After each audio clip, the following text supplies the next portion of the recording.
Muy buenos días, sean todos bienvenidos una mañana más a, a su programa en la iglesia, un programa para conocer, amar y defender el cuerpo místico de Cristo, la Iglesia Católica. Esta mañana nos acompañará desde la Argentina el padre Jorge Luis Hidalgo para hablarnos de la obediencia en el padre o en la filosofía, en la teología del padre Castellani. Padre Jorge Luis Hidalgo, bienvenido. Es un gran honor para este programa en la iglesia contar con su presencia. Buenos No, días. buenos días, muchas gracias a usted por su invitación. Un saludo a toda la audiencia. Muy bien. Padre Jorge Luis, vamos a comenzar porque creo que el tiempo nos invita a que le saquemos provecho y quisiera invitarlo a que sea usted que haga una oración inicial. Bueno, cómo no, con gusto. En el nombre del Padre, del Hijo y del Espíritu Santo. Amén. Amén. Señor nuestro Jesucristo, Rey de las naciones y de los corazones, Dios que todo lo creaste, lo redimiste y has hecho a nuestros pueblos cristianos. Mira con ojos benévolos a estas nuestras queridas patrias, consagradas a tu Santísima Madre, y escucha a tus hijos que quieren volver a ti. Oh Rey, cristianos hemos nacido y cristianos queremos ser. Nuestras patrias son su historia católica y su destino de grandeza es llevar tu nombre como bandera. Atiéndenos, Señor, en esta jornada ciaga, y si está en tu santísima voluntad, aparta de nosotros este cáliz de amargura, dándonos la gracia de reconquistarte nuestras naciones. Que tu Madre, Reina nuestra, conductora y vencedora en la lucha final, aplaste la cabeza del enemigo que avanza, extendiendo su poder internacional. Que el ángel que custodia nuestros suelos aparte de nosotros la perfidia sionista, el terror comunista y la siniestra masonería. Aniquilen tus arcángeles a las sectas invasoras y guarden a nuestras juventudes de la corrupción mental y moral. Pero no se haga nuestra voluntad sino la tuya, y si prefieres para nosotros la noche oscura de una pasión nacional, te pedimos, Rey de los Reyes, no permitas que tu pueblo sea traidor. Antes prepáranos y danos el triunfar en el martirio, para la gloria de tu divina majestad, en reparación por tanta historia laica, y para que bajo el manto de la Virgen soberana te adoremos en la patria eterna con los que lucharon por ti. Amén. Amén. Padre, por el Espíritu Santo. Amén. Amén. Y eternamente, amén. Padre Jorge Luis, cuéntenos un poquito para que nuestros eh, seguidores y radio o escuchas, ya no se puede decir radio escucha, esta señal no sale por radio, sale por la internet. ¿Cómo llega a su persona esa vocación, ese llamado a entregar su vida al Dios Altísimo, a su iglesia? Cuéntenos. Bueno, eh, por gracia de Dios yo siempre estuve, digamos, en la vida parroquial, digamos. Ajá. Porque, bueno, después de hacer el catecismo, digamos, y de primera comunión y de confirmación, seguí yendo a la Santa Misa, después hubo, eh, confesándome con relativa frecuencia, porque cada vez más, digamos, mejor, ¿no? Después hubo un grupo de jóvenes ahí en la parroquia. Creo que cualquier joven de un grupo parroquial debería preguntarse a ver qué quiere Dios para cada uno de nosotros. Así que bueno, ahí con esto, con esa actividad parroquial, digamos, eh, hizo que cada vez hiciera más cosas en la parroquia, ¿no? Ajá. Estuve a cargo de los monaguillos de la parroquia, después estuve a cargo de la sacristía, ¿no? Para que la gente entienda el lugar donde se prepara el sacerdote para celebrar la misa, ¿no es cierto? Preparar los vasos sagrados, ¿no? Eh, Y bueno, como que cuando terminé la secundaria, ¿no? Y decidí ingresar al seminario, como que nadie se asombró, digamos, ¿no? Porque era como el resultado natural de lo que ya venía haciendo, digamos. Iba a misa todos Ajá. los días, rezaba rosario todos los días, así que fue como una decantación natural, digamos. Ok, claro, claro. Así que a los 17 años ingresé al seminario. ¿A cuál de ellos en Argentina? Al seminario de San Luis, Oh, que acá la diócesis donde yo estoy se llama Diócesis de Santa Rosa, que coincide ujú, con la provincia civil de La Pampa. Acá ujú, nunca hemos tenido seminario. Entonces en ese momento el que era mi obispo, Monseñor Rinaldo Prediche, él nos mandaba a estudiar a los seminaristas a una diócesis que está al norte, en San Luis. ok. Así que allí ingresé, estaba Monseñor Laice de obispo, y después de Monseñor Laice estuvo Monseñor Jorge Luis Lona. De Ah, los dos guardo un hermoso recuerdo, también de Monseñor Brevis. El seminario San Rafael fue el que se cerró hace algunos añitos, un par de años. Claro, el seminario de San Luis era como hermano, digamos así, ¿no? Del seminario de San Rafael. De hecho, se Ok, fundaron juntos, eh, medianamente juntos, cuando se destruyó el seminario de Paraná, el antiguo ok. seminario de Paraná, que fue digamos, en importancia fue el seminario más importante, ¿no? Porque era el arzobispo, era Monseñor Tortolo, que era presidente de la Conferencia Episcopal Argentina, y ahí Ajá. estudiaban 12 diócesis distintas. Wow. Entonces era muy importante el seminario de Paraná, ¿no? Cuando se destruyó ese seminario, pusieron un obispo que venía con otras ideas, Carlich. Entonces ahí se fundaron los seminarios de San Luis y de San Rafael. Ok, ya.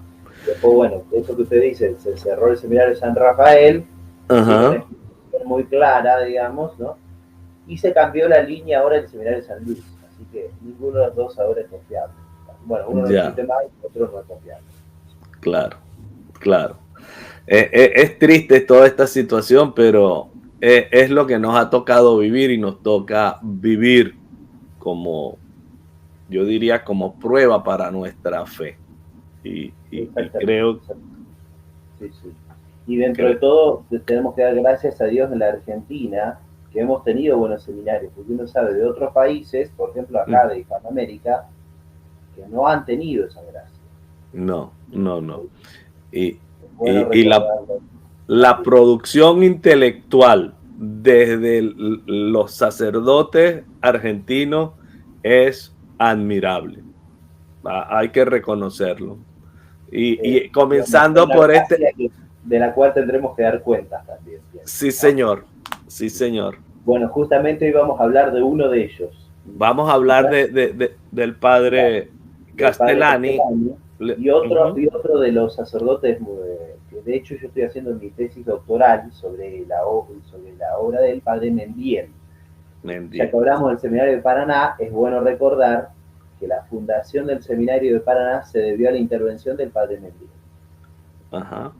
Que tengo entendido que el padre fue compañero de aquel creador francés del humanismo católico, Bueno, el padre Mendiel fue el primero que le refutó a Jacques Maritain. a El Maritain. primero. Ok, El ok. primero a nivel mundial, digamos, ¿no? Ajá, ajá. Y después, bueno, otros más se sumaron a la crítica, digamos, ¿no? A Maritain, ¿no? Porque lo que decía el padre Mendiel es que la idea del personalismo, introducida subrepticiamente por Maritain, Ujú, iba en contra del tomismo genuino, ok, y que ok. introducía una dualidad entre individuo y persona, ¿no? Una Ajá, dualidad desde el punto de vista metafísico, ¿no? Un enfrentamiento, digamos, ¿no? Que ajá. no existe en la realidad, digamos. Muy bien. Vamos, padre, yo le voy a pedir para que nuestros seguidores y oyentes se ubiquen.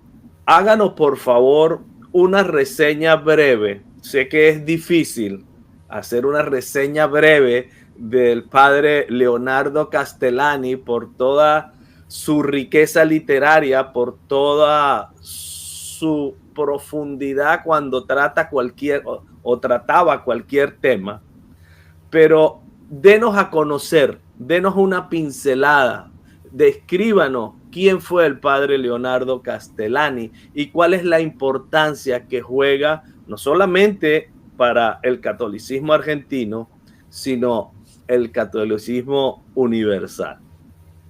Muy bien, cómo no, con gusto. Bueno, el padre Castellani nació en el año 1899 y murió en el año 1981.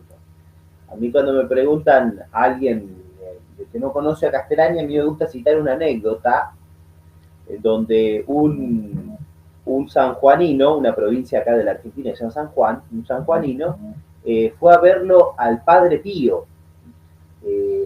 Fue Grafiña en el año 1950. Y entonces le consulta al Padre Pío sobre una situación particular sobre la Argentina. Y el Padre Pío de Pietrelcina dice lo siguiente: en la Argentina tienen un santo, es el Padre Castellani, pregúntele a él. Entonces, creo que no hay mejor forma, digamos, de hablar de Castellani que la presentación que hace San Pío de Pietrelcina acerca de él, ¿no? Uno dicen que es un santo, otro dicen es un profeta. Bueno, la anécdota cambia ahí un poquito, digamos, ¿no? Pero creo que es la mejor presentación que nosotros podemos hacer del padre Castellani. ¿Quién fue Castellani entonces? Bueno, como he dicho, nació en el año 1899, era de la provincia de Santa Fe. Él ingresó a los jesuitas en el año 1918, estudió letras, filosofía y teología en Santa Fe, estudió también en el seminario de Villa Devoto, que es el seminario de Buenos Aires, digamos, ¿no? De la Arquidiócesis de Buenos Aires. En su mejor época, estudió, por ejemplo, el padre Membiel, que recién hablamos, pero otros también famosos sacerdotes, padre Cepich, etcétera, Monseñor de Erisi, que después fue fundador de la Universidad Católica Argentina, por ejemplo. En 1929 fue enviado a Roma y en el año 31 fue ordenado sacerdote. Del año 35 al 46 se dedicó a la docencia, al periodismo, y después empezó una especie de persecución dentro de los mismos jesuitas, al cual él pertenecía, y entonces por esa crisis lo envían a Manresa, a San Ignacio, digamos, ¿no? Ahí nada más ni nada menos, ¿no? Bueno, a pesar de que quisieron doblegarle la voluntad, el padre se mantuvo firme y en el año 1950 fue expulsado de la Compañía de Jesús, y después fue incluso suspendido como sacerdote. Entonces volvió a la Argentina gracias a Grafiña. Fue en esta época la anécdota de Grafiña con el padre Pío, ¿no? Y entonces fue acogido en la arquidiócesis de Salta, porque había Yortabela, era un obispo amigo de él, pero como estaba suspendido el ministerio, no le pudo devolver el ministerio, ¿no? Allí se dedica a la filosofía, al periodismo. En el año 66 le devuelven el ministerio sacerdotal. De hecho, él tiene un libro, una novela, porque ahora voy a hablar un poco de las obras, ¿no? Una de las novelas que tiene se llama Juan 23-24, y entonces le dedica esa novela a Juan 23, el Papa que me devolvió la misa. Así dice en el prólogo del libro, digamos, ¿no? Del año 67 al año 69 dirige una revista de tantas que hemos tenido acá, revistas católicas de excelentísima línea, se llama Jauja, y después del año 69 al 81 tiene una gran producción, bueno, toda la vida, ¿no? Pero una gran producción de libros y conferencias. El 15 de marzo del año 1981 es el día de su fallecimiento. Entre la producción, que podemos citar así rápidamente, para los que no conozcan al padre Castellani, podemos decir, tiene obras exegéticas y de homilías. Por ejemplo, pensemos el Evangelio de Jesucristo, que es lo más conocido, pero tiene varias homilías sobre los evangelios, que se llaman homilías prédicas, ¿no? Comentarios exegéticos, los más conocidos son sus comentarios al Apocalipsis, ¿sí? Que tiene al menos 4 o 5 obras comentando el Apocalipsis. El más conocido es el Apocalipsis de San Juan, pero no es el único. Cristo vuelve o no vuelve, por ejemplo, los papeles de Benjamín Benavides, etc. Tiene obras filosóficas, por ejemplo, de Kierkegaard a Tomás de Aquino, por ejemplo, ¿no? O sobre el pensamiento de San Agustín. Tiene obras políticas de sociología y de actualidad, ¿no? Muchísimas, ¿no? Por ejemplo, podemos decir las obras de psicología, por ejemplo, analiza el pensamiento de Freud, Okay. Cuentos y novelas. Yo recién he citado una, también cité Los papeles de Benjamín Benavides, que son otras, es una obra novelada, pero basada en fundamentos exegéticos, pero como esas tiene varios, por ejemplo, Su Majestad Dulcinea, El nuevo gobierno de Sancho, son obras muy importantes del padre Castellani. Poesías, tiene muchas poesías en honor a la Virgen, a los santos, en fin, ¿no? Análisis literarios, por ejemplo, crítica literaria, ¿no? Bueno, en fin, la obra del padre es vastísima, ¿no? Tiene más de 50 libros escritos, ¿no? Wow. Así que, sin duda, es muy importante, ¿no? Y bueno, gracias a Dios, de a poco se está dando a conocer la obra. Lo que nos sucede acá en la Argentina, lo que debe pasar también, supongo, en otros lugares, yo hablo acá porque es lo que más conozco, a nuestros autores se les suele dar lo llamada la conspiración del silencio, ¿no? Son muy buenos, ¿no? Que han visto las cosas muy claras, ¿no? Pero se los hace callar o se los ningunea, no se los estudia o se los tergiversa, se los cita mal, al revés, ¿no? Y entonces no se da a conocer su pensamiento, ¿no? Gracias a Dios, ahora de a poco, por ejemplo, pienso en la obra de Juan Manuel de Prada en España, se hace conocer la obra, en este caso de Castellani, ¿no? Que es quizás más conocido. Me hablaba antes del padre Mendiel, lo conocen menos todavía la gente, ¿no? Sí. Hablando de la gente que es nuestra propia tropa, ni hablar de los otros, digamos, de los enemigos, digamos. De los adversarios. Claro, exacto. Sí. Padre Jorge Luis, hablar de obediencia en este momento histórico que vivimos en la iglesia se hace muy necesario, porque estamos viviendo un pontificado que, si me pide un adjetivo que lo describa, yo utilizaría ambigüedad. ¿Ok? Y se ha creado una impresión, una situación dentro de la iglesia donde la gente está muy confundida. Estamos confundidos porque se habla en positivo y muy poco tiempo después se habla en negativo.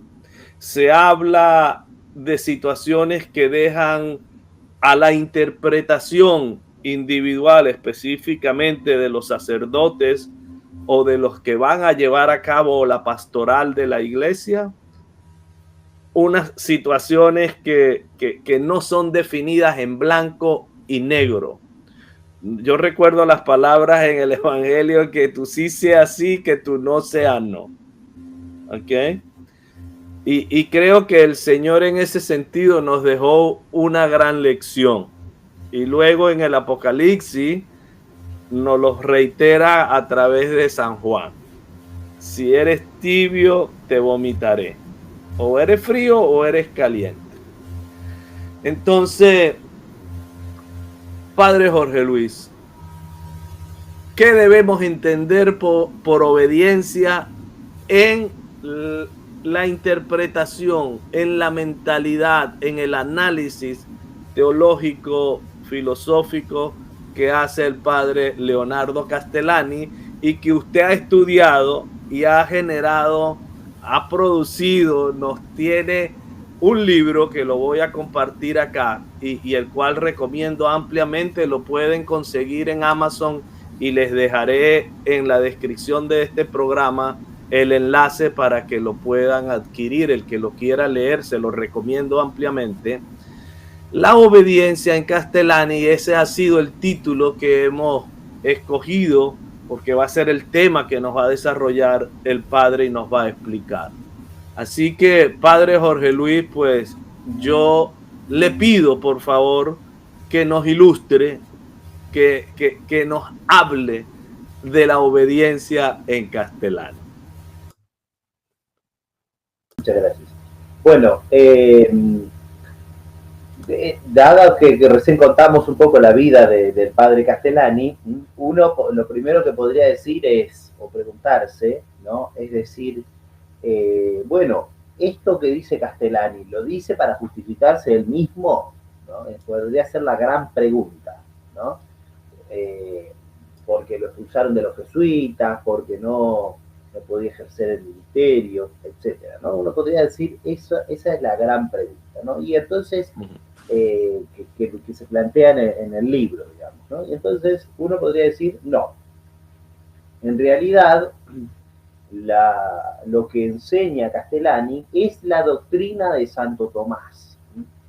Y esto es muy importante, ¿no? Porque esta es la primer respuesta al libro, digamos, ¿no? Es la doctrina de Santo Tomás, ¿no? Pero claro, uno cuando analiza la doctrina tomista, uno ve que hay otros autores, ¿no? Que quizás de buena fe no han expresado adecuadamente la misma doctrina que el doctor Angélico, ¿no? Entonces, Castellani quiere volver a la doctrina tradicional de la obediencia. Y por supuesto que muchos nos vemos reflejados en la imagen de Castellani en nuestra propia vida, ¿no? Por los dos ámbitos, por el ámbito a veces civil y por el ámbito eclesiástico. No olvidemos el ámbito civil también, ¿no? Porque, por ejemplo, no sé, me obliga mi jefe, por ejemplo, no sé, trabajo en un sanatorio y mi jefe me obliga a, no sé, a practicar un aborto, ¿no? O la ley me manda a hacer esto. Y uno dice, bueno, pero si la obediencia fuera renunciar a nuestra razón, entonces yo tendría que hacerlo. Pero evidentemente el hombre tiene que obrar con cuerpo y alma, con inteligencia y voluntad, y por lo tanto uno no puede dejar de pensar. Entonces, este es el tema, ¿no? Esta es la gran pregunta y que evidentemente hoy me parece una cuestión crucial. Bueno, la primera distinción que es necesario que nosotros hagamos es la obediencia se puede entender en dos formas. La obediencia en sentido general y la obediencia en sentido particular. Nosotros también usamos esto. Nosotros decimos, por ejemplo, un pecado es una desobediencia a la ley de Dios. No está mal, ¿no? Pero este término, obediencia a la voluntad divina, refiriéndose a un santo, por ejemplo, en general también, o un pecado como una desobediencia a la ley de Dios, esto es un sentido general de la obediencia. Y nosotros no tenemos que confundirlo con la obediencia en particular, que es una virtud. Porque si yo digo, la santidad es la obediencia a la voluntad divina, que está bien, me refiero a los 10 mandamientos. En cambio, si yo digo la obediencia como virtud, me refiero a uno de los 10 mandamientos, que es el cuarto, ¿no? En el cuarto mandamiento nosotros tendremos honrar padre y madre, y entonces debemos a nuestros padres, a la patria y a las autoridades legítimamente constituidas, ¿no? Entonces, lo primero que tenemos que distinguir es los términos a los cuales nos referimos. Nosotros hablamos de la obediencia en particular, no de la obediencia en general, que puede ser todo un tratado de espiritualidad, digamos. Castellani da una definición de esta distinción de Santo Tomás, no es la mía, ¿no? Simplemente seguimos al doctor Angélico. Castellani da una definición de la obediencia que no está literalmente en Santo Tomás, pero que se inspira grandemente en el Doctor Angélico. Castellani dice lo siguiente: la obediencia es la oblación razonable firmada por voto de sujetar la propia voluntad a otro para sujetarla a Dios en orden a la perfección. Esta es la explicación de hasta ahí que lo dice Castellani, ¿no? Bueno, entonces esto tiene algunos elementos, ¿no?, que nosotros podemos analizar para entender bien qué es la obediencia. Primero habla de una causa eficiente, es decir, tiene que haber alguien que mande, ¿no? Efectivamente, ¿no?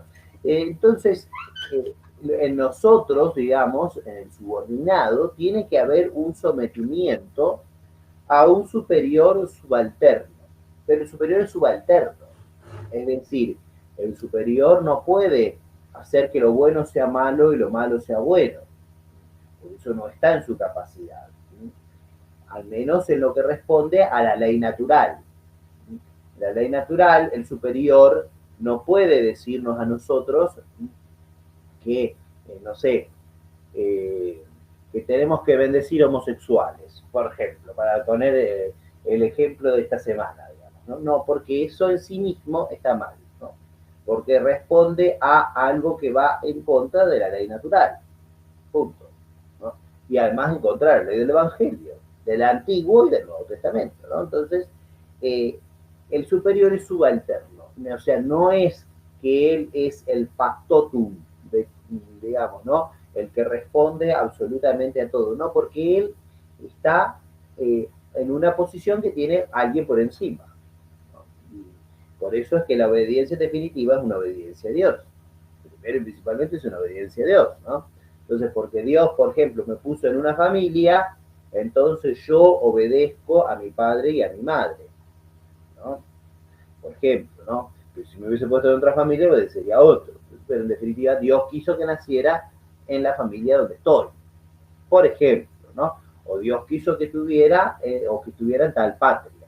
Entonces, por eso, evidentemente, el superior es subalterno. Y eso nos ayuda a ordenarnos, digamos, ¿no? Porque no se puede mandar algo que está más allá de la propia capacidad. En segundo lugar, en esta definición se observa una causa final, es decir, ¿para qué es la obediencia?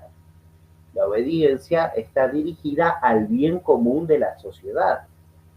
Entonces yo no puedo buscar el bien, no sé, mío. Si yo mando, no puedo buscar el bien mío.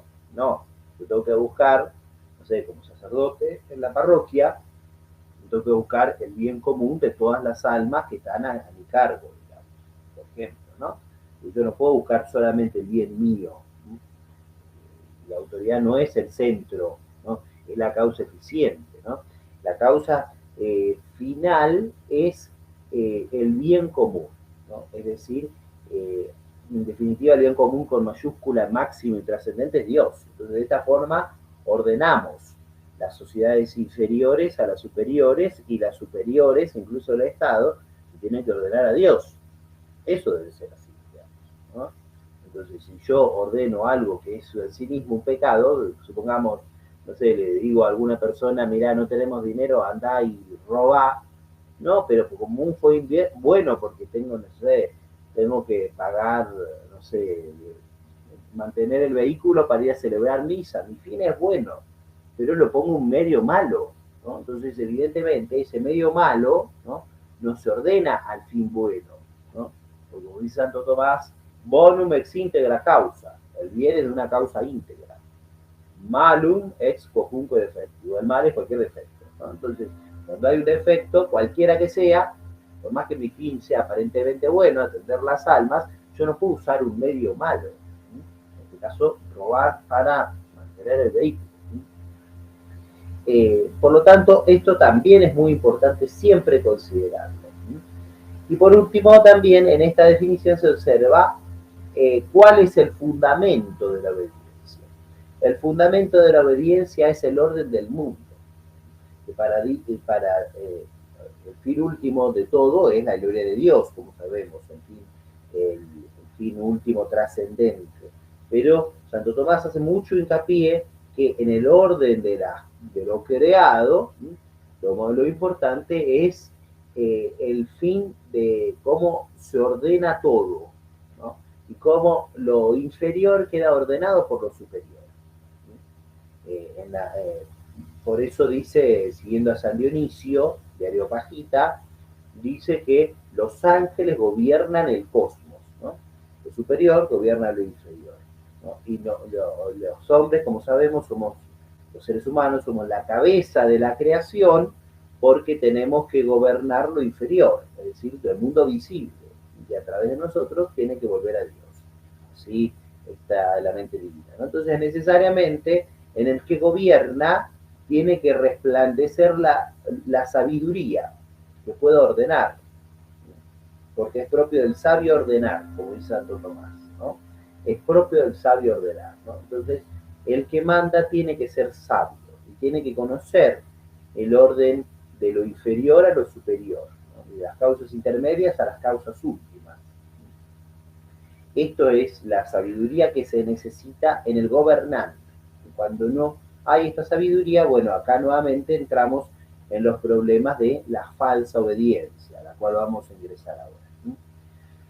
Bueno, después Castellani, siguiendo nuevamente a Santo Tomás, nos habla de una jerarquía de las virtudes. Y esto también es muy importante, porque aunque parece un poco de la teoría ética o moral, digamos, sin embargo, esto a nosotros nos ayuda a ordenar, ¿sí?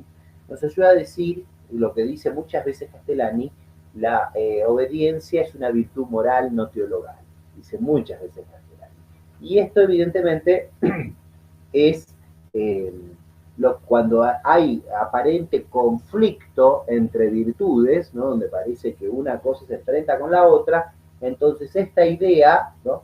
De la jerarquización de las virtudes a nosotros nos ayuda a poner cada cosa en su lugar. Esto lo hace Santo Tomás en la secunda, así llamada, ¿no? O sea, la segunda parte de la Suma de Teología, que es la principal obra de teología de todos los tiempos, ¿no? Una jerarquía, entonces, una jerarquía de las virtudes. Entonces, podemos decir, ante todo, lo más importante son las virtudes teologales, ¿sí? O sea, la fe, la esperanza y la caridad.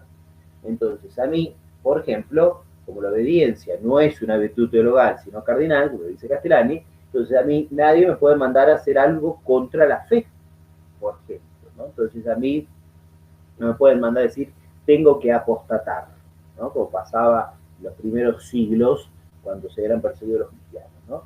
Porque apostatar sería profesar una fe distinta, ¿no?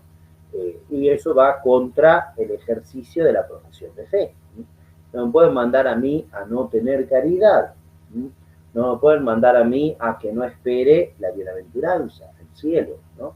Porque evidentemente lo más importante son estas tres virtudes, ¿no? Y la obediencia no es teologal.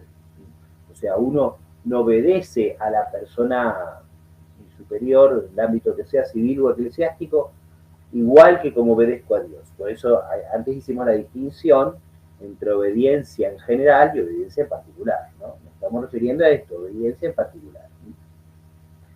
Después, en segundo lugar, después de las virtudes teologales, para el ser humano lo más importante es la virtud de la prudencia. Porque la prudencia es, como decían los antiguos, ¿no? La auriga de las virtudes, ¿no? La auriga era el jinete que manejaba los caballos, varios caballos juntos, y al que tener las riendas podía a veces acelerar y a veces frenar, ¿no? Entonces de esta forma manejaba todos los caballos simplemente con sus propias manos, ¿no? Bueno, esta figura de la auriga que existía en la antigüedad es lo que aplica, por ejemplo, San Alberto Magno, hablar de la virtud de la prudencia, ¿no? Entonces, la prudencia es la auriga de las virtudes, maneja todas las virtudes. Entonces, la prudencia a mí me dice cuándo tengo que ejercitar una virtud y cuándo tengo que, ese acto no tengo que hacerlo. Por eso, como dice Santo Tomás, la virtud está en el justo medio, entre un exceso y un defecto. ¿Y cuál es quién regula ese medio? Esa es la función de la prudencia. Mientras uno más ejercita las virtudes morales, entonces crece la prudencia, y mientras más prudente soy, entonces mejor ejercito las virtudes morales, ¿no? Una especie de retroalimentación, podemos decir, ¿no? Entonces la prudencia es la más importante de todas las virtudes morales, de todas las que tenemos en el ser humano, ¿no? Y después las virtudes de la virtud de la prudencia, más importante es la virtud de la religión. Porque recordemos, la justicia, Santo Tomás en su Tratado de la Justicia dice que se divide las partes, en algunos no hay una igualdad, porque el otro es más importante que yo, por ejemplo. Entonces, si el otro es más importante que yo, evidentemente no hay esa igualdad, porque la justicia en sí mismo es aquella famosa definición de Ulpiano, dare quique sum, dar a cada uno lo suyo. Bueno, pero ese lo suyo supone, no sé, yo y mi hermano, o yo como ciudadano y otro, mi vecino, digamos, ¿no? Bueno, pero acá ya no hay una igualdad. ¿Por qué? Porque ese otro es más importante que yo. Y entonces, en primer lugar, evidentemente, Dios es más importante que yo. Es evidente, digamos, ¿no? Entonces, esa justicia hacia Dios, digamos así, cuando Dios, evidentemente, insisto, es más importante que yo, eso se llama religión. Entonces, evidentemente, dentro de la justicia, la más importante es la virtud de la religión. Muy simple, ¿no? Entonces, si hubiese una incompatibilidad entre la obediencia y la religión, la obediencia entendida como, insisto, como virtud particular, y la religión, evidentemente yo tengo que hacerle caso a Dios. No puedo hacerle caso al que me mande, no sé, dar la comunión en la mano, por ejemplo, ¿no? Como pasó en la crisis sanitaria del 2020, ¿no? Que era una imposición en muchísimos lugares, todos no, pero en muchísimos lugares era como una obligación violar las conciencias, tanto del sacerdote como de los fieles, ¿no? Y dar la comunión en la mano. Bueno, eso va contra la religión, porque la virtud de la religión a nosotros nos enseña que Cristo está presente todo entero en cada una de las partículas, ¿no? Y entonces no se puede violar las conciencias, así es simple, ¿no? Nuevamente, ¿por qué? Porque sabemos que la religión, ¿no? Que nos dice el trato adecuado que hay que darle al cuerpo, la sangre, el alma y la divinidad de nuestro Señor Jesucristo está por encima de un mandato particular. Después de la religión, o sea, tenemos virtudes teologales, prudencia, religión. Después de eso tenemos la piedad y el patriotismo. La piedad es, en el término clásico, por ejemplo, como dice Cicerón y lo sigue Santo Tomás, es la virtud que se refiere a mis padres. Y el patriotismo, como dice Santo Tomás, de cada persona hacia su patria, ¿no? Bueno, esto tiene razón de principio hacia nosotros, ¿no? Entonces, de verdad, yo puedo decir, soy obediente a mis padres, pero nuevamente acá el término obediencia está entendido en un sentido general, porque el término propio de la virtud específica que se refiere de la relación de los hijos a los padres no se llama obediencia, se llama piedad. Entonces, es cierto que a lo mejor los niños de catecismo eso no lo saben, digamos, entonces dice, fui desobediente a mi padre, pero en término propio eso se llama piedad, ¿no? Y la piedad como virtud, la relación de los hijos a los padres es más importante que la virtud de la obediencia. Es decir, por ejemplo, siempre viene bien clarificar para que se entienda, ¿no? Yo como docente no le puedo enseñar a los niños algo contrario a las convicciones de los padres, ¿no? Acá en la Argentina, tristemente, existe una ley que se llama ESI, que quiere decir Educación Sexual Integral, ¿no? Que en definitiva termina siendo una imposición de la ideología de género, ¿no? Para tratar como normal, entre comillas, lo que es anormal, ¿no? Entonces los padres tienen que decir, no, momento, el primer educador de mi hijo, yo, en todos los ámbitos, en la matemática, en la lengua, en la historia y en la vida moral sobre todo, y en la religión también. Entonces, como dice el Papa San Pío X en el Catecismo Mayor, los primeros catequistas son los padres, no es el sacerdote, no es la catequista de turno que prepara a los niños para la primera comunión, son los padres, ¿no? Entonces, los papás son los primeros que tienen que velar para que su hijo no aprenda cosas que no debe saber, ¿no? O que enseñarle mal, ¿no? Entonces, por eso, porque la piedad está por encima de la obediencia, ¿no? Y entonces el niño tiene que desobedecer al docente que le enseña algo en contra del orden natural y en contra de las convicciones de los padres. ¿Por qué? Después eso no es desobediencia, en realidad. Está obedeciendo a sus padres, está obedeciendo a Dios, en definitiva, ¿no? Y lo mismo dígase del patriotismo. El patriotismo está por encima de la virtud de la obediencia, ¿no? Entonces uno, respetando hicimos la oración por la patria antes de este programa, ¿no? Respetando la constitución de nuestras naciones, que todo Hispanoamérica nació católico, ¿no? Entonces respetando eso, es como uno después tiene que decir, obedezco al presidente de turno, obedezco la ley aquí o allá. Después, en un segundo lugar, primero es la virtud del patriotismo, que a nosotros nos enraiza con lo fundamental, sobre todo, insisto, en Hispanoamérica, que hemos tenido la gracia inmensa que España nos dio todo, la fe, el orden romano, la filosofía griega, ¿no? Y la visión trascendente de pensar, amar la patria de la tierra pensando en la patria del cielo, ¿no? Entonces, eso es la médula, digamos, del patriotismo, y eso es más importante que la virtud de la obediencia. Por lo tanto, acá tenemos una jerarquía. Y después de todo eso, podemos decir, viene la virtud de la observancia. Observancia. Y en la observancia tenemos que distinguir entre la reverencia al superior y la obediencia propiamente dicha, ¿no? Entonces, yo puedo a veces, como diría Alfonso el Sabio en las partidas, que cita Castellani, acatar y no obedecer, ¿no? Entonces, si me manda algo que está mal, ¿no? Entonces uno dice, por todo esto que estamos diciendo, esta jerarquía de las virtudes, uno dice acato y no obedezco. Y lo enseñaba el rey a sus súbditos, ¿no? Importante, la tradición católica, digamos, ¿no? Entonces, acato y no obedezco. Pero eso, en eso puntual que uno no obedece, no debe dejar de darle a la autoridad la reverencia que le corresponde. Por eso Santo Tomás distingue entre una observancia, distingue esa reverencia, dulía, podemos llamarlo en término griego, esa dulía por un lado, y por otro lado la obediencia propiamente dicha, ¿sí? Entonces uno dice, no es que tal autoridad es en sí mismo mala, no, nadie está diciendo eso, porque la reverencia y el servicio lo seguimos teniendo. Simplemente en esta cosa puntual, yo digo, esto no puedo obedecer, ¿no?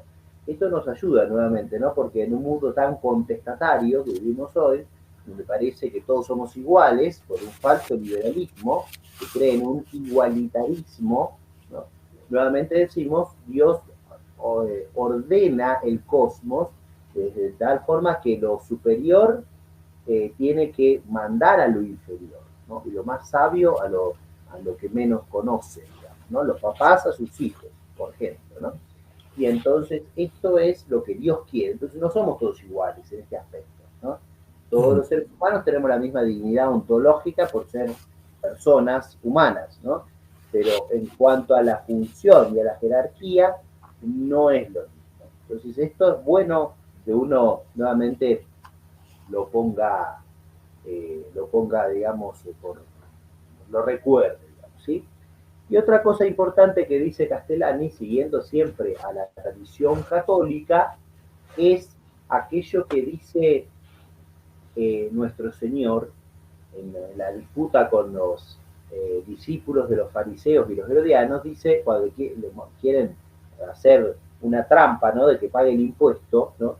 Y Cristo dice esta frase, dad al César lo que es del César y a Dios lo que es de Dios, ¿no?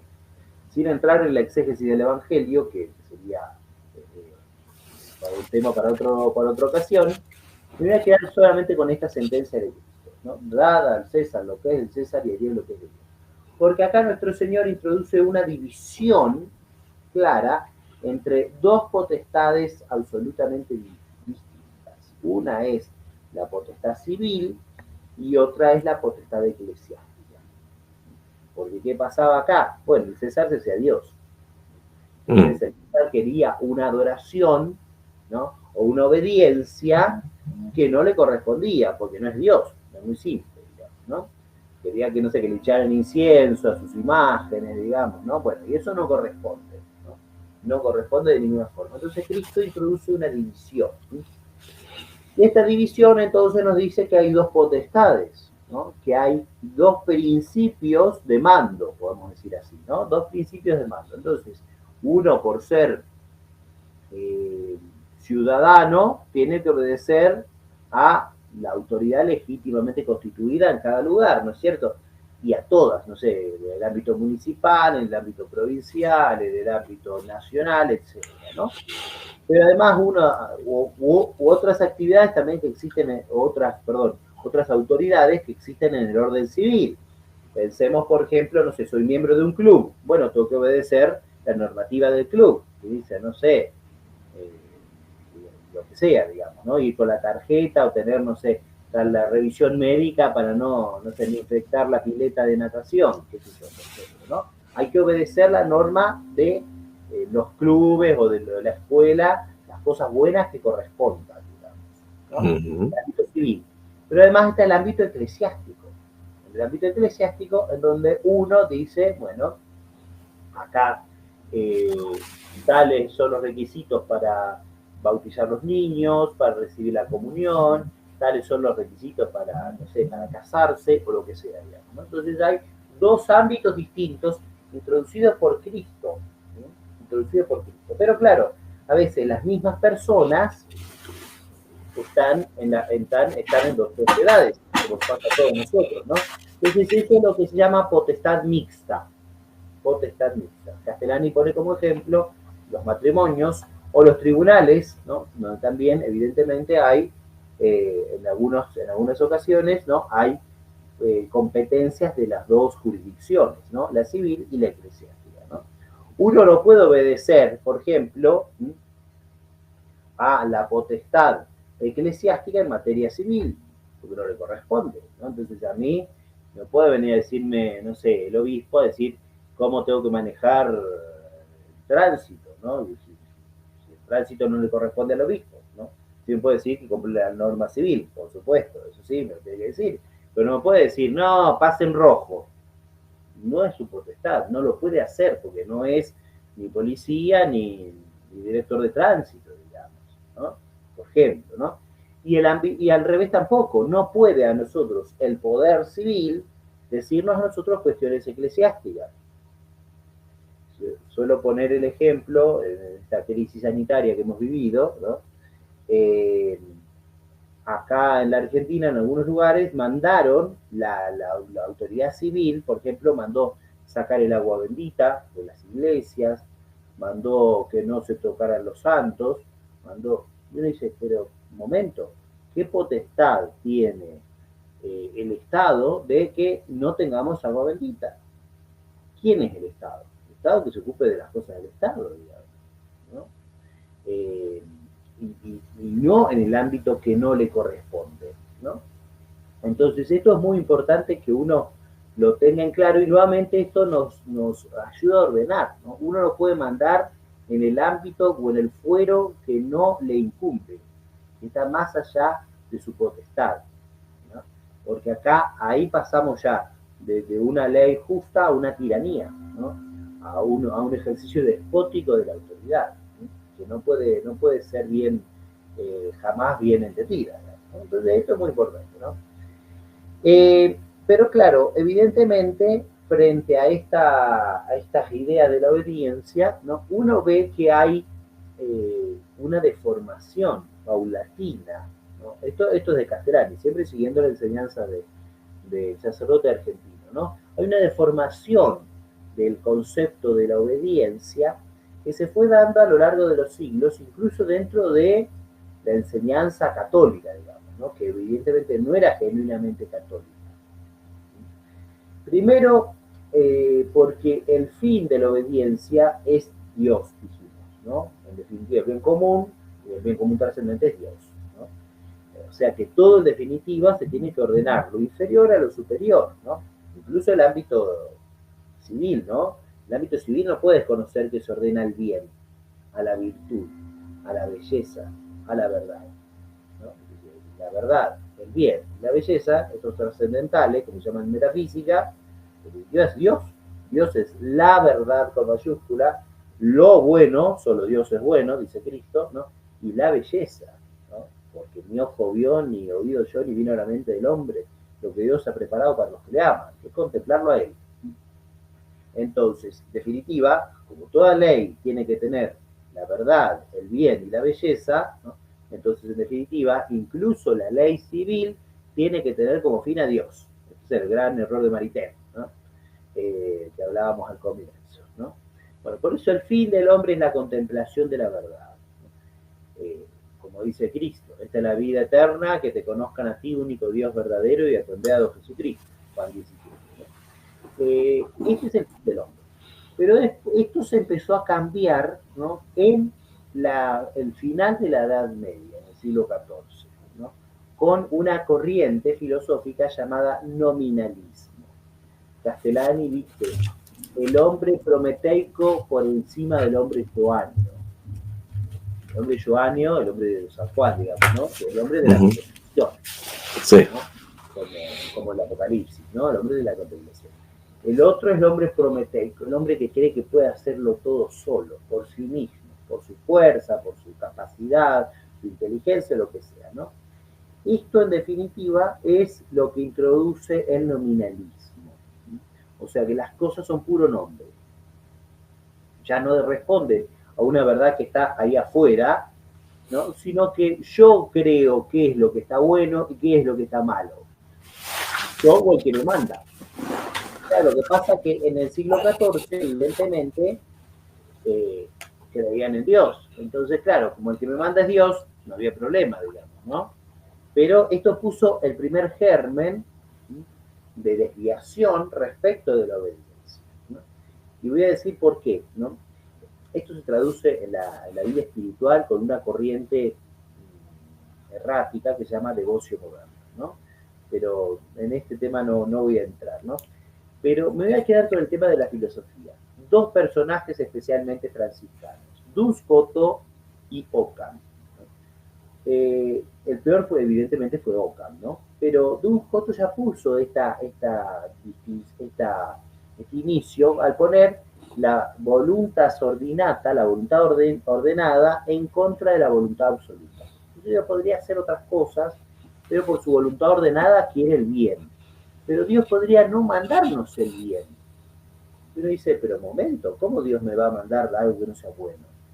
Bueno, dice, no, Dios siempre manda lo bueno por su voluntad ordenada, pero absolutamente Dios podría, ejemplo de Scoto, dice, Dios podría mandarnos algo en contra de la segunda tabla de los mandamientos. Entonces Dios me podría mandar deshonrar a mis padres y eso estaría bueno.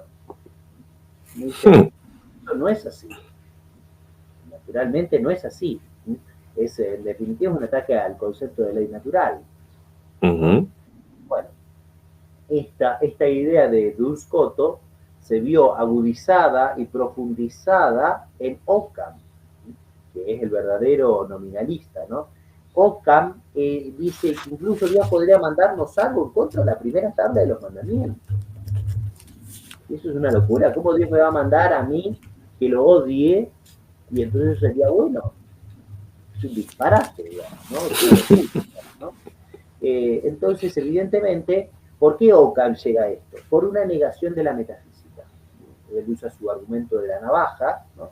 En donde dice que hay que sacar las cosas que no hay que multiplicar entre sin necesidad, palabras de Occam, ¿no? Entonces, ese es el problema. Porque el hombre que cree que puede obrar sin contemplación, o sea, sin sabiduría. La sabiduría humana es la metafísica, digamos, ¿no?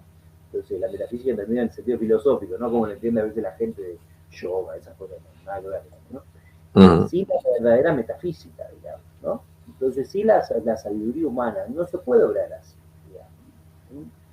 Entonces, ese es el problema de Occam. Decía, bonum quia mandatum, malum quia prohibitum. Bueno es porque está mandado y malo es porque está prohibido. Y eso no es así. Porque, ¿qué pasa si yo mando algo que está mal? No me tengo que sacar, ¿no? Entonces, este es el primer quiebre que hay, digamos, que es estos dos autores del siglo XIV. Después esto pasa, en un segundo momento, a la contrarreforma católica. Fíjense que estoy hablando de la contrarreforma católica. ¿Por qué decimos eso? ¿No? Esto lo dice Castellani también. Por supuesto, Castellani, como buen jesuita, él intenta excusar a San Ignacio, digamos, ¿no? Pero en San Ignacio hay fórmulas que uno las puede tomar solamente en sentido metafórico o en sentido espiritual. ¿Sí? Porque si uno los toma así literalmente, uno podría cometer una aberración. Por ejemplo, San Ignacio habla de la obediencia perinte ac cadáver, ¿no? Como si fuera un cadáver, digamos, ¿no? La obediencia no puede ser como si fuera un cadáver. Yo no estoy muerto. Claro. No es una cosa inerte que yo lo dejo ahí o el libro que está ahí atrás, entonces mañana va a estar como yo lo dejé hoy. Las personas no son libres, ¿no? Muy simple, no tienen razón, tienen inteligencia, ¿no? Y acá se introduce un concepto de la obediencia ciega. Entonces, dice, obediencia ciega. Bueno, no, obediencia ciega no. El mismo Concilio Vaticano II condena el concepto de obediencia ciega. Entonces, no es la obediencia ciega. ¿Cómo va a ser? Si yo tengo ojos, como diría Chesterton, aquel genial escritor inglés, para entrar a la iglesia no tenemos que sacarnos la cabeza, sino el sombrero. Espectacular como lo ilustra. Claro, tenemos que seguir pensando, ¿no? Entonces, esto es muy importante, ¿no? Por ejemplo, no me acuerdo bien la frase literal de San Ignacio, San Ignacio dice, si yo lo veo blanco y la iglesia jerárquica me manda a decir que es negro, voy a creer que es negro. O sea, yo entiendo que la frase de San Ignacio se ordenaba a luchar contra el protestantismo y a defender al papado en una época en donde existía gran contestación en Europa, pero esa frase literalmente está mal, aunque la diga San Ignacio, está mal.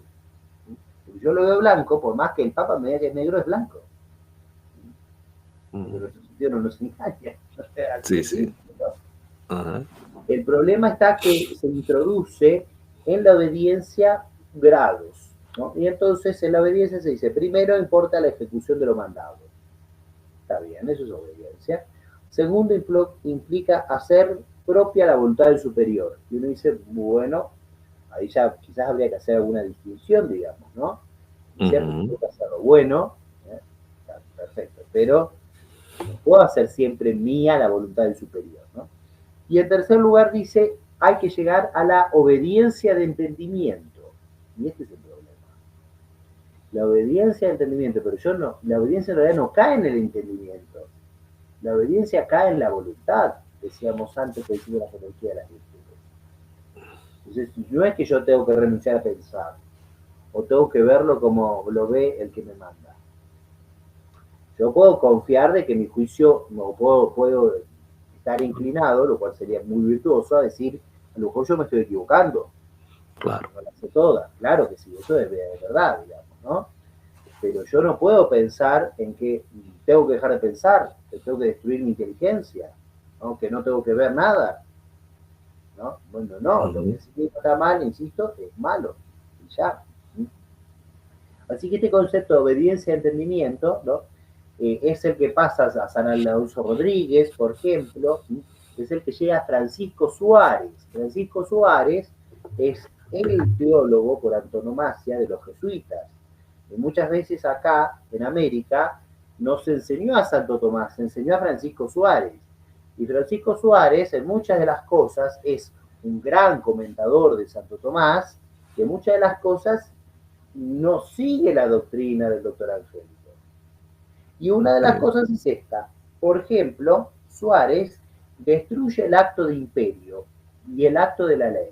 En el acto de imperio, Santo Tomás en la prima secunda, en la primera parte de la segunda de la Suma de Teología, él dice que el acto humano, el acto principal en el análisis del acto voluntario, que son 12 pasos, el principal es el acto de imperio.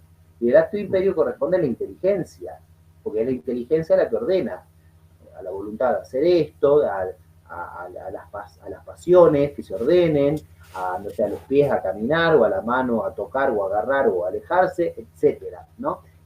Lo principal es el acto de imperio, ¿no? Bueno, Santo Tomás lo pone en la inteligencia, Suárez lo pone en la voluntad. Wow. Claro, una gran diferencia. Total, ¿no? Entonces está destruyendo de principio el acto de personal. Y después destruye el acto de la ley. En su obra sobre la ley, Suárez hace un raconto de toda la filosofía clásica, ¿no? Platón, Aristóteles, Santo Tomás y otros, ¿no? Y todos dicen que la ley es un ordenamiento de la razón, ante todo, ¿no? La famosa definición de que da Santo Tomás de la ley es la ordenación de la razón promulgada por quien tiene a cargo la autoridad en orden al bien común, ¿no? En la prima segunda, cuestión 90, ¿no? Santo Tomás dice, es la ley un ordenamiento de la razón. Y en esto, Santo Tomás sigue a toda la filosofía clásica anterior, toda, absolutamente. ¿Quién es el que dice que no es de la razón, sino de la voluntad? Suárez. Entonces acá, nuevamente, si es solamente de la voluntad, yo puedo mandar algo que no está bien. Entonces estamos negando nuevamente la función rectora de la inteligencia. Y el fin último del hombre es la contemplación. La contemplación, que es un acto de la inteligencia. Por lo tanto, este es el error de Suárez, y Suárez es el nexo que hay entre el ocamismo y el nominalismo de la Edad Media y el idealismo alemán. Entonces nosotros acá llegamos ya a una filosofía atea, ¿no es cierto?, de Feuerbach en adelante, ¿no? O incluso podemos decir el ateísmo está en germen en Hegel, porque si todo es Dios, como decía Hegel, el absoluto es Dios, nada es Dios, todo igual, Dios no existe, y ahí sale la izquierda hegeliana, ¿no? Feuerbach, Marx, Engels, etc. Entonces uno dice, claro, entonces ahí vemos por qué el Estado alemán es un totalitarismo, por ejemplo, ¿no? Digamos, ¿no? El Estado nazista, que es un Estado hegeliano, digamos, ¿no? O idea hegeliana, ¿no? El discurso de Hegel a la nación alemana, ¿no? O, no sé, los idealistas, o lo que sea, digamos, ¿no? Por eso la Iglesia condenó el nazismo, por ejemplo, ¿no? Pero esa idea también pasa al comunismo. Entonces Stalin decía, la muerte de una persona es una desgracia, la muerte de millones es una estadística. Entonces ahí vemos la crisis espantosa que hizo 100 millones de muertos, según el libro negro del comunismo, y algunos dicen que ese libro se queda corto todavía, con 100 millones de muertos en el mundo, a causa de esta ideología espantosa. Pero ¿dónde está el problema? El problema está en la falsa obediencia. ¿No? Entonces, nuevamente uno dice, esto fue gravísimo, ¿no? Pero hay un tercer paso, ¿no?, de esta deformación de la obediencia, ¿sí?, que es el liberalismo. Porque el liberalismo cree que Dios no importa. Entonces, todos vivimos como ateos. Como decía el Papa Pío XI, el liberalismo es un ateísmo de Estado. Entonces, Dios no es una cosa pública. Dios a lo sumo es tu idea, o mi idea, ¿no? El otro no. Bueno, entonces acá, ¿cuál es el problema? Si sacamos a Dios del medio, ya no hay causa eficiente de la ley, porque la causa eficiente principal es Dios. Claro. Recordemos que nosotros decíamos que obedecemos a nuestros padres, a la autoridad civil, eclesiástica, la que sea, porque es una autoridad intermedia, y en definitiva es Dios el que quiere el orden del mundo, o sea, es la piedra fundamental que da arquitectura a todo, digamos, ¿no? Si yo saco a Dios, entonces, ¿qué quiere decir? ¿Quién es la autoridad suprema? La que está ahí adelante, ¿cierto? El rey, el papa, el príncipe, el presidente, el emperador o el que sea. Entonces uno dice, momento, la autoridad suprema es Dios, pero el que lo obedecemos de última es a Él. Y Dios me puso en esta familia, en esta sociedad civil o en esta iglesia para obedecerlos a ellos, como intermedio para Dios. Entonces, si Dios no está como causa eficiente principal de la ley, todo se cae. Lo mismo, digamos, si Dios no es el bien común trascendente, igual. Porque entonces, ¿cuál es el bien común? ¿Qué es la verdad? ¿Qué es el bien? ¿Y qué es la belleza? Entonces uno dice, momento, esto es fundamental, ¿no? Y olvidar como hace el liberalismo, que es ateísmo de Estado, olvidar esto hace confundir la legitimidad de la ley con la legalidad de la ley. Entonces nuevamente decimos, ¿qué es algo legítimo? Y algo legítimo es que esté de acuerdo con la ley natural, con algo que está en el orden de las cosas, ¿no? La legalidad es simplemente, pasó por la Cámara de Senadores, la Cámara de Diputados, fue promulgado por el Poder Ejecutivo, ya está. Así, y si le mandan a abortar, y si le mandan matar a los ancianos, porque no hay plata en el Estado, qué sé yo, porque si lo más importante en una nación fuera la plata, el dinero, no lo bien de las personas. Y uno dice, no, momento, eso no es así, ¿no? Ahí se confunde legalidad con legitimidad, ¿no? La ley tiene que ser legítima, también tiene que cumplir los procesos, tiene que ser legal, claro, por supuesto que sí, y si no cualquiera se le ocurre decir una ley y ya está, no, tiene que cumplir los procesos, pero además de cumplir los procesos, y que la ley sea legal, además la ley tiene que responder a lo bueno, a lo verdadero y a lo bello, o sea, tiene que ser legítima. O sea que este es el grave problema que hoy existe con en el derecho civil, eclesiástico, de la visión positivista de las cosas, ¿no? Simplemente está bien porque está mandado, punto. No es así. Nosotros tenemos que recuperar una visión ius naturalista del derecho, es decir, una visión de, ante todo, el derecho natural, inscrito en la naturaleza de las cosas, ¿no? Y que nuevamente esto tiene su origen en Santo Tomás, en el comentario al libro 5 de la Ética Nicómaco de Aristóteles, ¿no? Está en Santo Tomás, ¿no? Por lo tanto, esto es lo que nosotros hoy tenemos que recuperar, ¿no? Tenemos que volver a esta idea fundamental, que lo primero es el derecho natural, ¿sí? Porque la ley natural es, como dice Santo Tomás, la participación de la ley eterna en la criatura racional. O sea, parte, ¿no? Cómo se da el ordenamiento del cosmos en cada uno de los seres creados, eso se llama ley natural, ¿no? Entonces, esto es lo que ataca la visión positivista del derecho. Nuevamente, Ockham. Bonum quia mandatum. Bueno es porque está mandado, malo es porque está prohibido. Y esto de modo radical llega a, por supuesto, a la negación de la objeción de conciencia. Me mandan a abortar, yo soy médico y digo, no lo voy a hacer. Bueno, al principio me dejan ahí como la última posibilidad de decir, bueno, objeción de conciencia. Después la van a sacar también, la objeción de conciencia. Obvio. Déjeme ilustrar esto de que usted nos está narrando.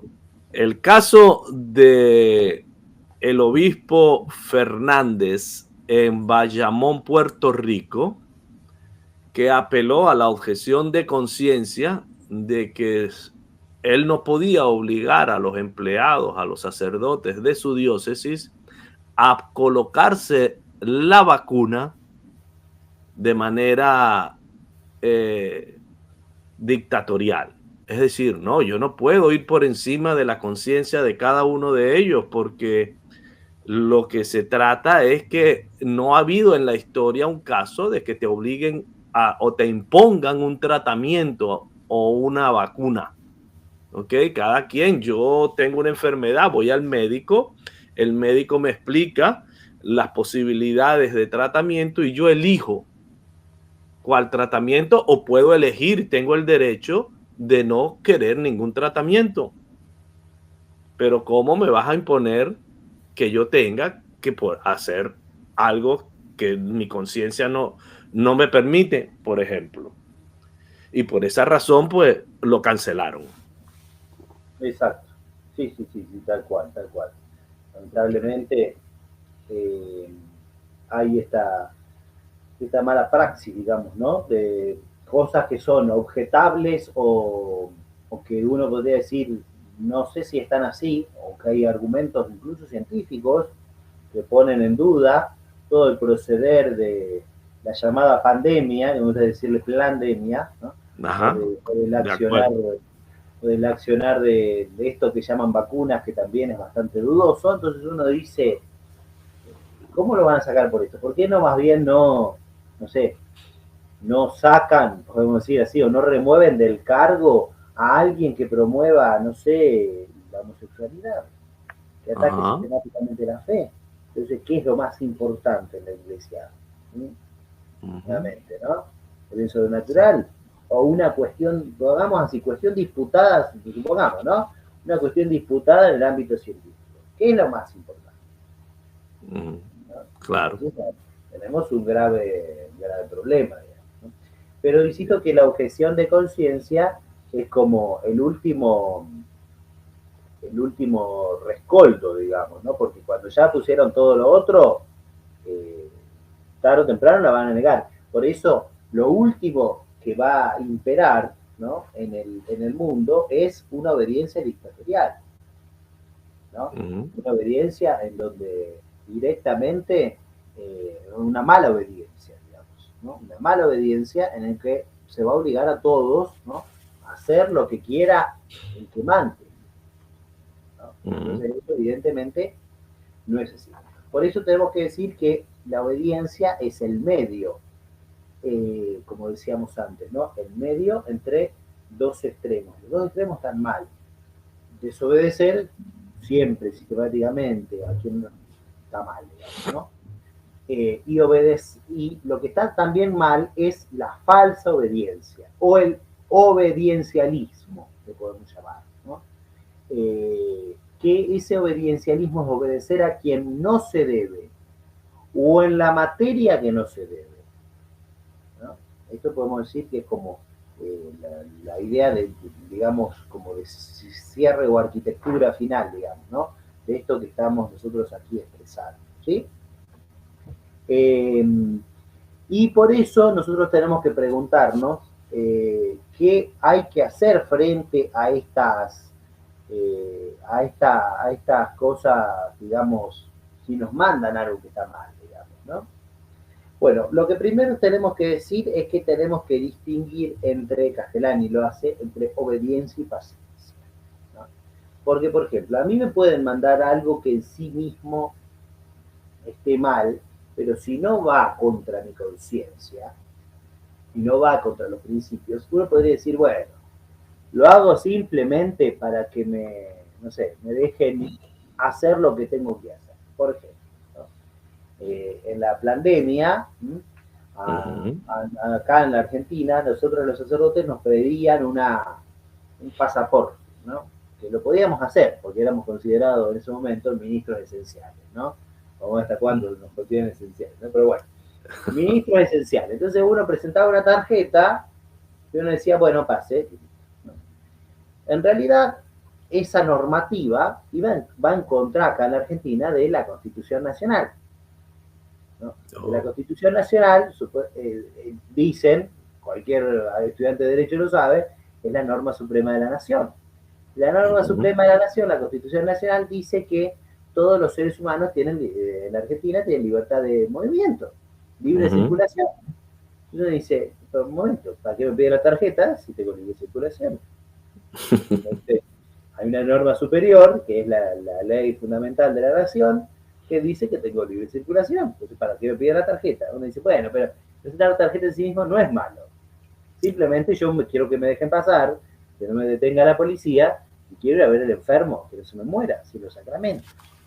Y uno Ujú. dice, bueno, en sí mismo no va contra algo de los 10 mandamientos. Uno dice, le presento el papel y me dejan pasar y es lo más fácil, lo más rápido que hay. Y puedo ir a ver al enfermo, ¿no? Entonces, esto es muy importante, ¿no? Uno dice, bueno, eso que acepto ahí, estoy, no sé, cediendo frente al mal. No, es un acto de paciencia, diría Castellano. Es paciencia. Es decir, lo acepto simplemente para que poder hacer algo más importante. En este caso, atender a los enfermos, ¿no? Mm. Entonces, eso no es obediencia, pero previamente dicho es paciencia frente a algo que está mal. Pero después, frente a cosas que nos pueden llegar a mandar, que en sí mismas son malas, entonces uno tiene que resistir la resistencia, ¿no?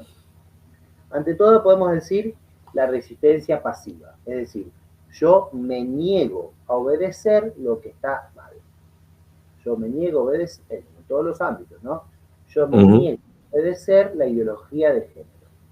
La ley que sea referente o la praxis que sea referida a la ideología de género. No lo voy a hacer. Eso se llama resistencia pasiva. Pero después hay un segundo paso de esta resistencia pasiva que es la resistencia activa legal. Uno dice, bueno, a ver, acá en la Argentina, por ejemplo, ¿no? Que es lo que más conozco, lo que más puedo hablar. Nos aprobaron el aborto. Entre gallo y medianoche lo hicieron, ¿no? Pero en la Argentina está incorporado el Tratado de San José de Costa Rica, en la Constitución Nacional, que defiende la vida desde la concepción.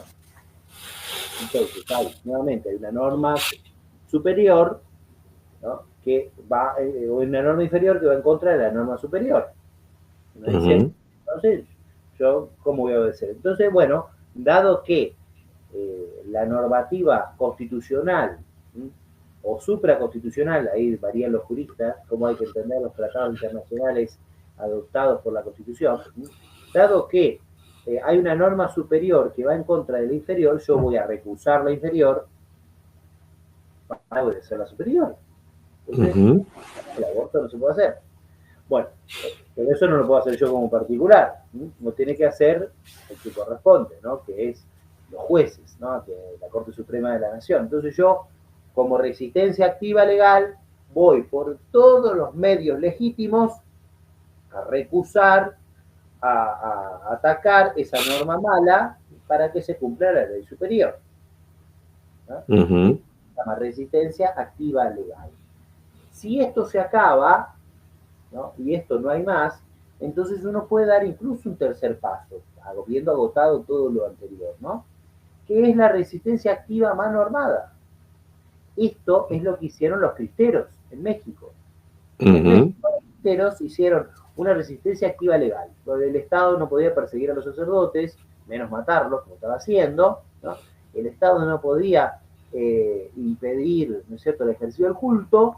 Entonces ellos hicieron la resistencia activa legal, se hicieron un boicot económico, se opusieron ¿no es cierto?, a toda esta norma, de todas las formas que pusieron, paralizaron el país, tomaron los trenes, se hicieron activamente, pero de modo legal, hicieron todo lo que podían. Bueno, agotado esta instancia, entonces también dan otro paso más. Se armaron, ¿no? Literalmente tomaron las armas para defender el derecho a la fe, ¿no? Fue la cristiada, llamada, ¿no? La cristiada, ¿no? El que no lo conoce, fue algo muy virtuoso, ¿no?, del pueblo mexicano y que debemos imitar todas las naciones de Hispanoamérica, ¿no? La resistencia activa por mano legal, oponerse por la fuerza, habiendo agotado todos los recursos anteriores, a que se imponga algo que va en contra del bien común, inmanente o trascendente. No puede ser. Y por último, incluso, en algunos casos, estaría justificada, habiendo agotado todo esto, la rebelión, que se sigue de esto que estamos diciendo, ¿no? Es decir, una ofensiva contra la autoridad que en sí misma está atacando gravemente a al bien común, ¿no? Y al bien de toda la sociedad, ¿no? Por lo tanto, ahí ese tirano sería un tirano, ¿no? Una persona que se opone, ¿no?, al bien común, un tirano por usurpación, ¿no? Un tirano de origen, ¿no? A una persona que se nombra a sí mismo como el jefe, ¿no? La Revolución Francesa, ¿no? Que fue un ataque terrible a la confesionalidad católica, no solo de Francia, sino que después se viralizó y se llegó al mundo entero. Eso fue el origen de la apostasía que hoy vemos en los estados contemporáneos, ¿no? Entonces a ese tirano de origen, ¿no? Estaba bien alguien que por el bien común dijera hay que acabar con Marat, ¿sí?, como hizo Carlota Corday, ¿no? Y fue y lo asesinó, digamos, ¿no? la última instancia de la rebelión, ¿no? Así que bueno, esto en síntesis, más o menos lo que se presenta en el libro de la obediencia, siguiendo la enseñanza de Castellani, que como digo, como conclusión, ¿no? No es la idea de Castellani en particular, sino que es la idea de Santo Tomás. Muy bien. Padre Jorge Luis, hay una frase con respecto a la obediencia que es muy popular y muy acomodativa, muy comodicia. Y es aquella que reza: el que obedece no se equivoca. ¿Cómo así? Claro, bueno, esta idea falsa de la obediencia nuevamente olvida la prudencia en el súbdito. Ese es el problema, ¿no? Porque la prudencia exige no solo que brille en el que manda, ¿no? Que me mande algo adecuado al fin, al bien, ¿no es cierto? Sino que además uno como persona individual no puede renunciar a pensar, ¿no? Entonces, nuevamente, si yo creo que la obediencia tiene que ser ciega, si yo creo que existe la obediencia de entendimiento, entonces evidentemente tengo esa concepción falsa de la obediencia. Renuncio a ser quien soy para hacer simplemente lo que me mandan. Y esto evidentemente es un grave ataque a la... Así que esa frase hay que desterrarla. No es católica. El que obedece no se equivoca es falso. No es católico, no hay que decirlo, no, porque detrás de eso está la manipulación de la conciencia. Sí. Entonces, ese es el problema. La falsa obediencia manipula las conciencias. Y en cierta forma una negación del ser. Claro, negación del ser, negación de la verdad. Uh-huh. No se respeta lo que cada uno tiene que pensar, ¿no? Sí. Como si, insisto, como si las personas fuéramos libros que lo dejamos así acomodado y quedan así. Ajá. No es así. Sí. Padre Jorge, en su exposición usted habló de acatar y no obedecer.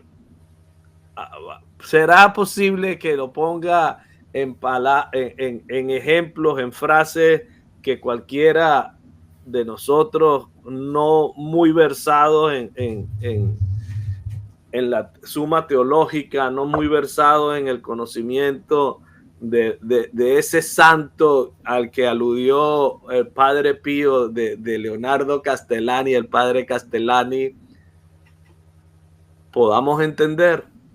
Sí, cómo no.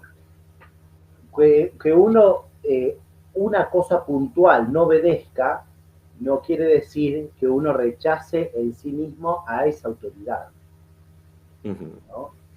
Entonces yo puedo decir, ¿no es cierto? No sé, me manda a la directora, porque se lo manda al Ministerio de Educación, me manda a mí que enseñe ESI con perspectiva de género, ¿no? Con ideología de género. Entonces yo ahí no obedezco. No es que digo, la directora hay que sacarla a la directora de su escritorio y hacer que se siente afuera que no gobierne más la escuela. No, momento, ¿no? Yo sé que ella es la directora y ella tiene que velar por la educación del colegio, ¿no? Pero eso puntual no le voy a hacer caso, ¿no? Entonces sí, uno respeta la autoridad que tiene, sea de que sigue siendo la directora, pero eso no. Eso es lo que quiere decir acatar y no obedecer esa cosa puntual. Lo demás sí, digamos, ¿no? La reverencia que se le debe a la autoridad también la mantenemos. La mantenemos. No estamos diciendo, ¿no es cierto?, que no es la directora o que no es el Ministerio de Educación.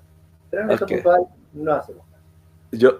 Yo lo voy a llevar al plano que manejamos y a la temática que manejamos en este programa, que es conocer, amar y defender el cuerpo místico de Cristo, la Iglesia Católica. Yo, de acuerdo a estos principios, no puedo dejar de reconocer la autoridad del Papa Francisco, aunque muchos apelen a investigaciones en las que no se reconoce o no se puede probar su ordenamiento como diácono y que la elección no se dio en los términos establecidos porque hubo una quinta elección que no estaba prevista, que yo creo que el Papa Francisco es el Papa Francisco, ¿ok? Porque pues es el que está. Y entiendo por lo que han expresado otros sacerdotes como el padre Charles Moore, que si no es Francisco, ¿quién es? Claro, exacto. ¿Ok? Entonces, y lo otro es que no nos atañe a nosotros los laicos ni a ustedes los sacerdotes, sino a los obispos decir o no, remover o no al Papa. Pues es una cuestión también discutida, ¿no? La podemos ampliar si le viene bien. Pero, ¿cómo podemos obedecer, por ejemplo, lo que va en contra de la tradición, de la doctrina y de lo establecido por los apóstoles? Lo enseñado por el mismo Dios hecho carne, por el Verbo encarnado. ¿Ok? Y entonces, para traerlo al tema en boga, a lo último, ¿cómo vamos a bendecir, en el caso de ustedes que tienen la potestad de hacerlo, los sacerdotes, lo que el Señor en Levítico llama abominación? Exacto. Así es, así es. Es muy ¿Cómo? simple, no hay que obedecer. En eso hay que acatar y no obedecer. Es decir, en eso que está mal, no hay que hacerlo de ninguna forma, bajo ningún concepto, ni con un arma en la cabeza. Así de simple. Ahora, Está mal, ¿no? sí. El problema a mi entender, el problema que ocurre en la iglesia contemporánea, pero no es solo con esta norma particular, ¿no? O con esta disposición triste de esta semana, es el divorcio entre la teología y la pastoral. Entonces se cree que uno pastoralmente puede hacer algo que la teología no enseña. ¿No? Entonces dice, no, la fe no cambia, pero bendecimos a 2 hombres, bendecimos 2 mujeres. No, un momento, si eso teológicamente está mal, si eso moralmente está mal, entonces pastoralmente yo no puedo decir esto es para, o sea, acompañar el proceso de conversión. No, está mal, punto. Pero insisto, esto no es solo de esta semana, porque por ejemplo, nosotros sabemos que Cristo es el único mediador entre Dios y los hombres. Nosotros sabemos que fuera de la Iglesia Católica no hay salvación. Entonces nosotros no podemos aprobar que se junte el Papa que sea al lado del chamán, al lado del Buda, al lado del imán musulmán o al lado del no sé qué, y que pongan un Buda arriba del sagrario como hizo Juan Pablo II. ¿Entendido? Entonces, esto vale para todo, no vale para ahora. Lo de ahora es terrible, digamos, ¿no? Pero el divorcio que hay entre la pastoral y la teología no viene de hoy, viene de mucho tiempo. Sí. ¿No? Entonces, esto es bueno también que uno quede en claro, digamos, ¿no? La teología tiene que ser llevada al ámbito de la atención de la parroquia, digamos así, ¿no? O de la atención de las diócesis, o de la atención de los seminarios, o de las congregaciones religiosas, o lo que sea. Eso es católico. Eso es lo católico. Lo demás, ese divorcio, esa separación entre lo que yo creo y lo que yo practico, bueno, es una deformidad, está mal. Sí. Cuando hablaba del Estado que pretende, y esto es producto de ese Estado laical establecido a partir de la Revolución Francesa, la separación de la Iglesia y el Estado. El Estado no quiere una separación de la Iglesia, pero él quiere intrometerse en las cosas de la iglesia, como lo señalaba usted en su exposición en la pandemia, por ejemplo, ¿no? Exacto. Es lo Entonces, que está escrito también, ¿no? El libro del ajá, Apocalipsis dice que el falso profeta le va a abrir el camino al anticristo. El ajá, anticristo va a ser un gobernante mundial, que va a querer ser adorado como Dios, por eso digo que es la falsa obediencia, y por otro lado, el falso profeta va a ser la falsa religión, puesta al ujú. servicio de un poder global único. ¿Ve usted elementos, padre Jorge, de que vamos encaminados hacia ello? Bueno, sí, Eh, evidentemente está todo muy claro, digamos, ¿no? Elementos se ven. ¿Cuándo va a ajá, suceder? Eso solo Dios lo sabe. Yo sí, creo, en mi humilde entender, cualquiera puede estar discrepar con lo que voy a afirmar, yo creo que falta el triunfo del Inmaculado Corazón de María, que prometió Nuestra Señora en Fátima, ujú, porque dijo así Nuestra Señora, al final el Santo Padre me consagrará a Rusia que se convertirá y le será dado al mundo algún tiempo de paz. ok, Entonces, falta la conversión de Rusia, aunque Rusia tiene más signos de conversión que otras naciones hoy, ujú, ¿no?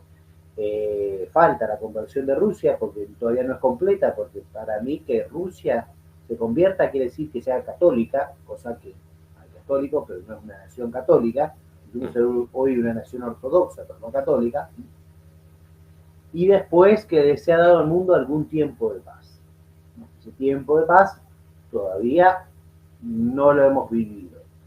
De la Guerra Fría, después de las dos guerras mundiales, después de la Guerra Fría, todos los conflictos armados que hay hoy en el mundo, que sabemos bien, que son, se empezaron a Palestina e Israel, pero no es el único, ¿no?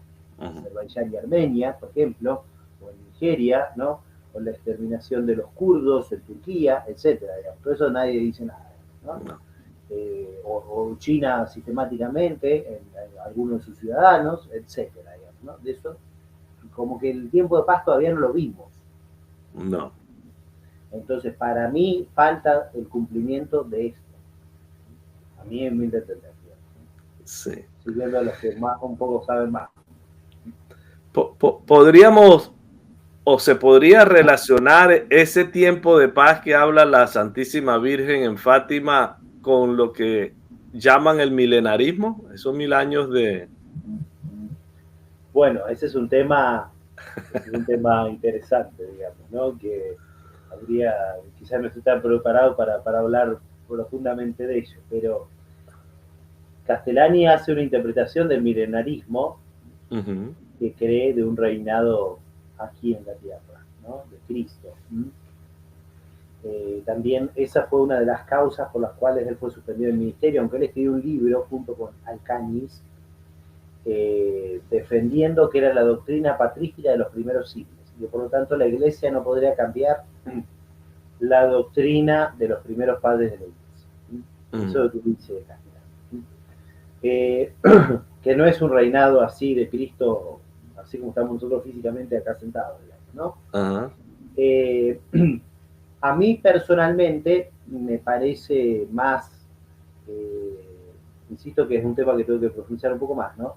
Me parece mejor la interpretación que da el padre Mendiel ujú, sobre el tema, siguiendo a la interpretación de San Jerónimo y San Agustín, en la cual los 1000 años que dice Apocalipsis capítulo 20 es la explicación de la cristiandad, o sea, de cómo las naciones, a pesar de los pecados de los reyes, de los emperadores, etcétera, las naciones sostenían que el fin era Cristo y los ujú, reyes eran unos lugartenientes, digamos así, de Cristo, Rey de Reyes, ok, ¿no? O sea que esos 1000 años de cristiandad, según la explicación, ya insisto, de San Jerónimo y San Agustín, el segundo Agustín, digamos, incluido por San Jerónimo, que dice Castellani, ¿no? que se incluye por la otra explicación, ujú, eh, es justamente, va desde la conversión de las primeras naciones, Armenia o los francos, ujú, hasta la Revolución Francesa, que son 1000 años. 1000 años, sí, pues excelente. Pues nada, padre Jorge, ya el tiempo, no quiero abusar de su tiempo, tenemos 1 hora 35 minutos al aire y por aquí hay algunos comentarios como el de Cristina. En Brasil, obispos y sacerdotes rechazan y prohíben la orientación de bendecir parejas homosexuales. Me alegro por lo de esos obispos de Brasil, hay que rezar por ellos. Ajá. Avi también nos dice, gracias padre Jorge, excelente y clara disertación. Ok. Por aquí hay el defensor de la fe católica que dice, el sacerdote que sigue a Bergoglio es hereje y hace rato ya el verdadero papa era Benedicto. El mismo Benedicto no dijo eso, lamentablemente. Ajá. Pero tenemos la libertad. Y si el antipapa los nombró, ¿quién dirá que no lo es? Ajá. Nos acusa este mismo defensor de la fe católica de que el sacerdote que está ahí y el canoso son herejes.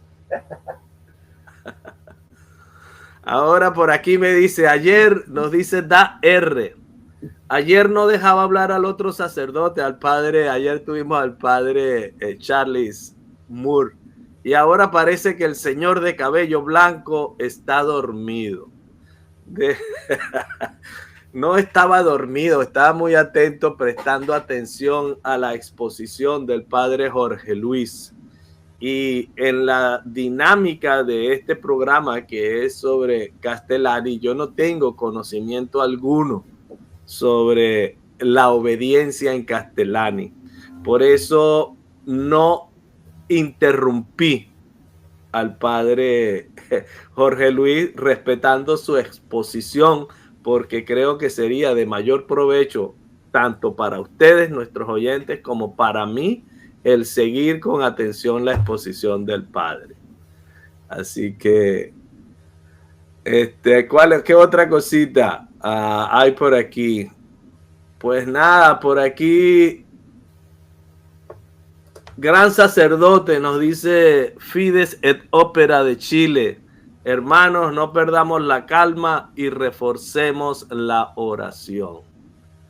Pues nada, padre Jorge Luis, yo le cedo unos minutos o el tiempo que usted tenga bien para comentarnos lo que crea conveniente y luego darnos una bendición y algún mensaje de esperanza en positivo de cómo asumir, vivir desde la fe, desde la tradición, la situación tan crítica que vive la Iglesia Católica.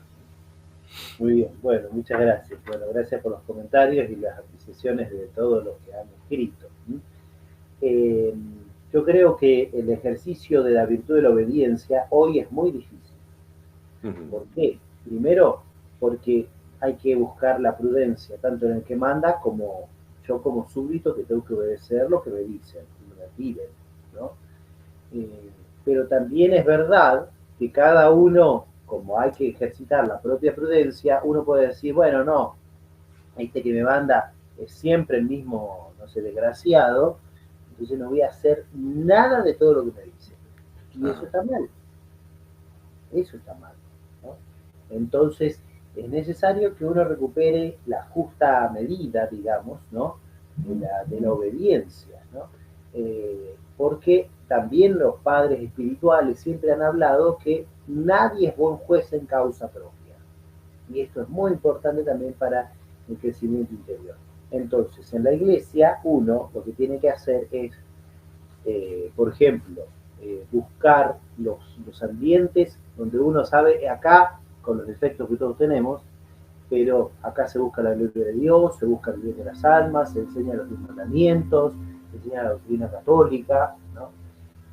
Si, por ejemplo, yo tuviera vocación, ahora tuviera que entrar a algún lugar de vida religiosa o sacerdotal, uno diría, busco el mejor lugar, ¿no es cierto? No puedo ir a la primera congregación ahí que me aparece, o porque el padrecito es amigo mío, ¿no?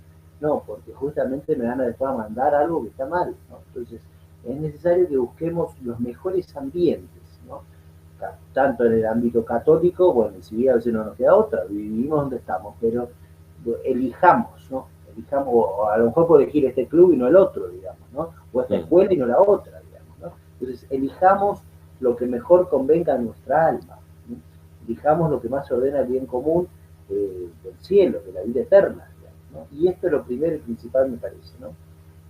Y no dudar en que el Señor nos asistirá, ¿sí? Él ha prometido que las puertas del infierno no van a prevalecer contra la iglesia, entonces no dejar de pedir al Señor su asistencia sobrenatural, ¿sí? Para que nosotros hagamos siempre lo que es de su agrado, ¿sí? También en este punto de obedecer o de resistir a las cosas que están mal, ¿sí? Y dámosle a nosotros al Señor esa prudencia sobrenatural, ¿sí? Esas sanas pietas, ¿no? De piedad, ese don del Espíritu Santo, ¿no? Pidámosle al Señor que nos ayude a ver claramente lo que está bien y evitar lo que está mal, ¿no? Y recemos por lo que nos manda. El Señor puede permitir que haya una persona que sea mala que esté sobre nosotros. Y sí, hay familias que tienen un padre alcohólico, por ejemplo, ¿no? Y entonces, ¿qué tiene que hacer un hijo frente a un padre alcohólico? ¿Lo deja en la calle? No, está mal. Dice, ¿todo lo que me diga está mal? No, tampoco. No tendrá que decir, bueno, a ver, acá lo que me pide mi papá está bien, y en esto que me pide, no sé, vender la heladera para comprarle vino, bueno, eso está mal, digamos, ¿no? Claro. Eso perjudica al bien común porque todos necesitamos la heladera.